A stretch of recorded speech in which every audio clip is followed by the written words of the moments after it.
C'était un projet de producteur qui avait envie de travailler sur la cellule du Quai d'Orsay, la cellule d'urgence du Quai d'Orsay, ses interventions, la manière dont ça fonctionnait. Pour le principe, s'intéressait à Arte, qui donc nous a demandé de réfléchir à un film qui pourrait éventuellement se décliner sur la cellule d'urgence et de trouver donc en fait un terrain d'action où la cellule, où on pourrait du coup voir comment fonctionnait la cellule, etc. Donc on a cherché différents terrains sur lesquels on pouvait activer cette cellule et montrer en même temps le dessous des cartes, c'est-à-dire le fonctionnement de la diplomatie officielle et officieuse.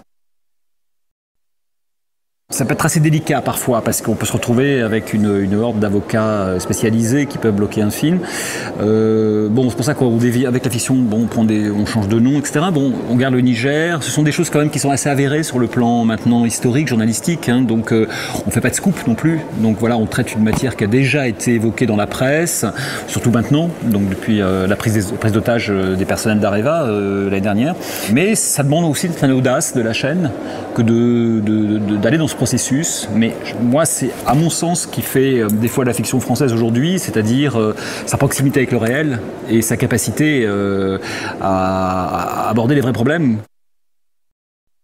Ce sont sûrement des films qui présentent la difficulté de matcher une information assez pointue sur une situation qui est assez loin du spectateur avec une émotion. Et donc c'est le bon équilibre et c'est un travail très très difficile, hyper casse-gueule, où il faut arriver à faire passer le minimum d'infos tout le temps dans un contexte qui soit dramatiquement intéressant. Donc c'est un travail de dentelle, franchement de dentelle, qui demande je crois que c'est dans les scénarios ceux qui demandent le plus de boulot. Ce type de personnage est très habitué à ce type de situation. Pour ceux qu'on a rencontrés, en tout cas des gens qui travaillent dans la diplomatie, sont des gens qui ont avalé beaucoup de couleuvres déjà, la plupart. Et donc sont assez rompus à cet exercice et ont assez peu d'état d'âme, ce qui est assez proche du personnage, en tout cas au début. Mais dans certaines situations où le drame humain est très fort, certains ne supportent pas et donc du coup sont très impactés par ça. Donc, l'itinéraire en tout cas du personnage principal est assez proche de ça, de quelqu'un. D'ailleurs, même s'il lâche à la fin du film des éléments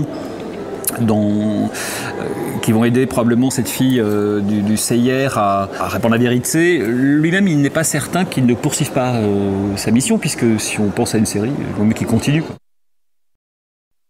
Ce que je fais habituellement, c'est une enquête d'écriture, en fait un repérage d'écriture. Et ce repérage d'écriture, on l'a fait au nord Niger, dans la région d'Arlit, d'Agadez, au moment où la rébellion était en plein boom, avec des tensions très très grandes entre les forces gouvernementales de Niamey et les rebelles Touaregs, et on a les chaud aux fesses. Voilà.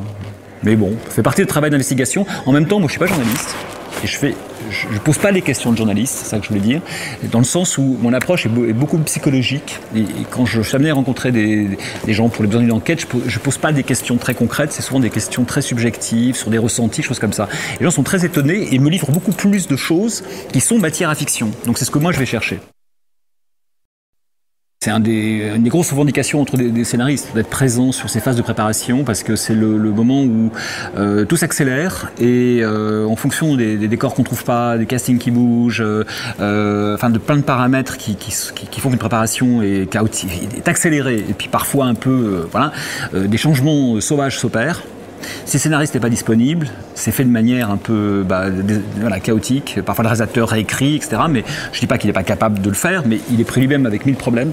Donc si on ne travaille pas ensemble dans cette phase de préparation, on peut complètement dézinguer un scénario.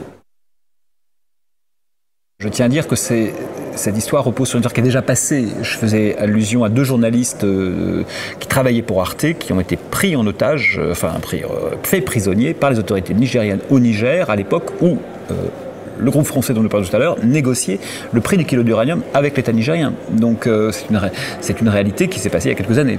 Au moment du tournage, juste avant de préparation, il y a eu la prise d'otage des personnes d'Areva. Et la question s'est posée même pour Arte de savoir si on lançait le tournage ou pas. La question n'était pas du tout une question de se dire on est encore trop à l'actualité, c'était de se dire on va nous accuser de surfer sur l'actualité et de profiter d'une situation dramatique de personnes vivant réellement une prise d'otage pour faire de notre beurre en fiction. Ce qui était archi faux, puisque le script était écrit bien avant, plusieurs mois avant était terminé. Donc la décision d'y aller était quand même la bonne. Ce que le film essaie de montrer, c'est le dessous des cartes, c'est-à-dire de montrer comment on est entouré de manipulateurs et de manipulations, donc qu'on nous présente une image bien lisse de la réalité, que derrière, voilà, ça passe par des drames humains, forcément, ça recouvre des drames humains. Moi personnellement, j'ai pas du tout l'impression de faire du voyeurisme, et j'ai pas l'impression que le film soit voyeuriste, quoi, sur la souffrance humaine. Donc on est, je l'utilise pas, et j'ai à aucun moment le sentiment d'être un charognard qui se nourrit de ça, au contraire. Et je pense que les films sont plutôt faits pour faire avancer la réflexion. C'est le but premier.